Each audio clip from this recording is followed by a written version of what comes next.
Yo, what's going on, buddy? This is Don't Talk Sports. My name is Dylan. In this video, what we're going to be discussing is we're going to be talking about the Philadelphia Eagles and the way their season ended and the reason why they just crumbled in the very end, lost 6 of the last 7 games. They were 1.10-1, and they just went on a downward spiral and they could just not crawl out of the hole. First, we're going to talk about what went wrong, why they had that downward spiral, and then we're going to talk about the big question, probably the title and thumbnail of this video: should Nick Sirianni be fired? There's been a lot of speculation coming out of Philadelphia that maybe the front office might be thinking about firing him or letting him go because just the way the season ended and the fact that they had a Super Bowl caliber roster is what they thought they had, but then the season just went to shit.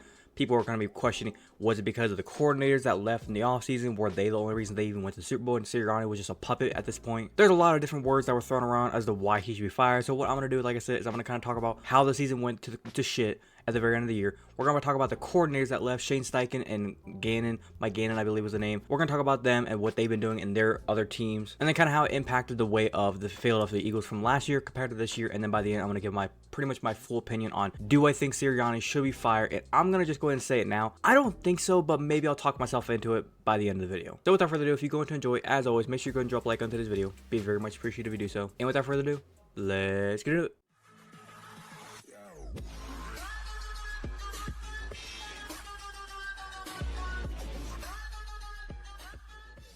Now, before we go any further, there is a whole ESPN article that I'm kind of getting a little bit of my info from. So if you want to check out this whole ESPN article, it kind of talks about the reasoning behind what went wrong with Philadelphia Eagles, the end of the season, things that were going on whenever they were just still 10-1. Everybody thought, oh my God, they're 10-1, they're still good. It kind of goes into the details of what was going on, reasonings, stats of why they kind of crumbled. So like I said, if you want to check that out, I'll put a link in the description if you want to go check out the whole article by yourself. So first off, let's recap how the season ended. They lost in the wildcard round 32-9 to the Tampa Bay Buccaneers. The game did not go well. They just crumbled. Defense was playing like shit. The offense looked like it was trying to get a run game going. They couldn't get it going. And then from there, they tried to go to the pass game. And from the second they went to the pass game, Todd Bowles, the defensive-minded head coach from the Tampa Bay Buccaneers, just said, okay, 6-man front, all out blitz. We're going to make Jalen Hurts' life a living hell. And that's exactly what they did. They went 6-man front, and they were blitzing. Jalen Hurts, all their offense was just go balls, and none of them were being completed. Now, to be fair, they did not have A.J. Brown in this game, so that did have a little bit of a setback. But then again, they had A.J. Brown almost the entire second half, or the entire year, almost the entire year, and the offense still didn't look good. I pulled up the stats here so we can kind of check out the reasoning of what was going on in the season. As we know, last season in 2022, we're going to go and check out, and I want to talk about the run game, because as we know, the run game was the big thing with the Philadelphia Eagles. As we can see right here, Philadelphia Eagles 2022 regular season, they were at right here, number 5 in yards per game rushing. And hell, if you want to go to pass yards per game,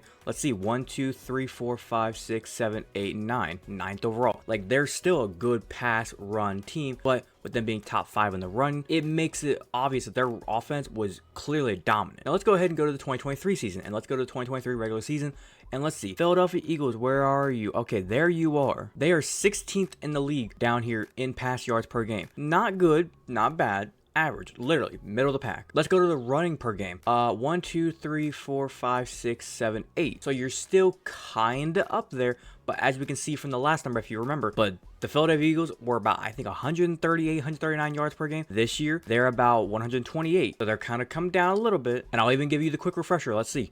2,500 total rushing yards for the entire season. That's what they got. This season, only 2,100 yards for the entire season. And I mean, hell, if you want to go to the postseason, let's just look right here. Rushing yards per game, 177 yards rushing a game that they pretty much average. I realize they had more games kind of than a couple of other teams, but still saying 177 yards rushing per game is still pretty damn good. When you look at the pass game, let's go over here. Let's see.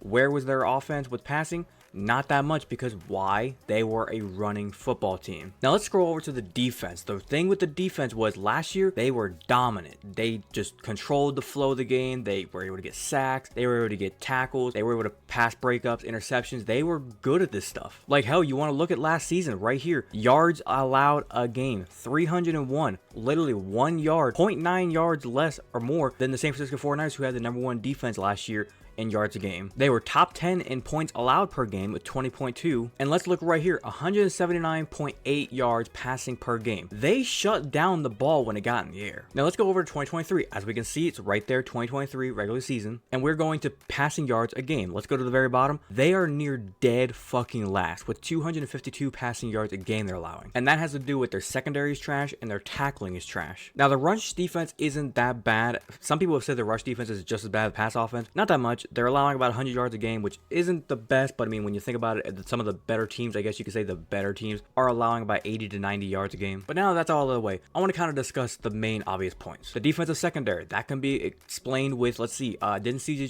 Gardner-Johnson leave the Eagles to go to the Lions to go play football for them? People have said he's played kind of not that good for the Lions, but then again, he played really good for the Eagles, and right now he's playing really good over there for the Lions, in my opinion. They also lost a couple other people for the Eagles. They lost some people in the secondary. Javon Hargrave, the front defensive tackle guy. The Eagles didn't want to pay him as much money as the 49ers did, so the 49ers got him. The 49ers, they're loving him over in San Francisco. I'm sure the Eagles wish they had him because the sack numbers were just not really there when it comes to the other defensive tackles that kind of replaced Javon Hargrave. I don't mean to be rude, but Fletcher Cox, Brandon Graham, the veterans on that defensive line, they're getting a little bit older now, and there has been talk about could they retire this offseason. They have said there's a possibility that they could, but they're probably coming back next season. I don't know really if I trust that. I'm going to wait and see until they are like 100% confirmed they are coming back. So when you factor in all these different things, it kind of shows how the team kind of slugged down. We already talked about Gannon going over to the Arizona Cardinals. He became the head coach over there. Cardinals didn't look impressive this year, but they showed some fight. Their defense was there, their offense was not until Kyler Murray got back, and then their offense showed a little bit of grit towards the end of the year. Gannon's a good defensive coordinator. I think he's going to do some good things in Arizona. Now, Shane Steichen, and the offensive coordinator that went to Indianapolis to become the head coach there, that dude is he's a good mind coach. The fact that he took Gardner Minshew and made him statistically probably a top 10 quarterback in the league shows that he has a exceptional grasp on just coaching quarterbacks. Like, I feel like the Philadelphia Eagles in some way, and some people don't want me to say this, but they don't want to know that Shane Steichen made Jalen Hurts great. They paid him all that money, and then now Shane Steichen is somewhere else. Jalen Hurts is here still, and Jalen Hurts is not playing that good because he doesn't have the guy that taught him all the skills. The new offensive coordinator that was coaching Jalen Hurts this year, he did not do good. Like, as you can see by the stats, they couldn't get like a flow of the game rolling, and nothing was working. And when it comes to the defense, they at one point, whenever the season got to like 10-2, 10-3, they had Matt Patricia, the defensive coordinator that used to be the head coach of the Lions, also the defensive coordinator for the Patriots, coaching their defense, play calling for the defense, and it showed they were not good. This is the same dude that was supposed to have like the best defense in the world with the Patriots, and then he allowed 33 points to the Philadelphia Eagles in the Super Bowl, or 41 points to the Eagles in the Super Bowl. So after kind of factoring all those things, as we said, the coordinators both being gone, the impact that the offensive coordinator has on Nick Sirianni's quarterback and Jalen Hurts, the way the defensive line has crumbled, I think since Javon Hargrave left, and now with all these players that could possibly be retiring, possibly the secondary has just been trashed. You hire Matt Patricia to be your defensive coordinator, that needs to go. I'm gonna say this, Nick Sirianni, I'm gonna say does not need to go this year. You can't fire a guy when literally last year you were in the Super Bowl, and then this year you made it back to the playoffs. You were a game and a half out of trying to get back to the number 1 seed, and you just missed it. But then you get eliminated by the Buccaneers in the playoffs. Kind of hurts to the front office, hurts to the ownership, but you can't fire him over that. So I'm gonna say this, he's gonna be here next season. He's gonna still be the head coach. I'm gonna say hopefully by the end of next season, if they make it to the playoffs again, they win a playoff game, keep going, he'll still be there. Now, if they don't make the playoffs next year, if he has this whole offseason to get better coordinators in, if he gets better coordinators in and they do some great, look like they're kind of getting good in the offseason, but then they go out there and just stink up the place and the whole entire regular season don't make the playoffs, oh, he's gone. If they go into this offseason with the same coordinators, Patricia and I think Johnson is the name of the offensive coordinator, and they do nothing to change anything and they just once again stink up the joint, Sirianni's gone before the regular season even ends. But like I said, you can't fire a guy just because you didn't do as well as you did last year. I realize Philadelphia fans, they're passionate and they have this mindset in them to where it's like, I want to win now. If you don't win, get your ass out of my building. But you can't do that to the man. So I'm going to kind of wrap it up with this. Nick Sirianni, hire better coordinators. You can't have Patricia around. He can't be coaching defense.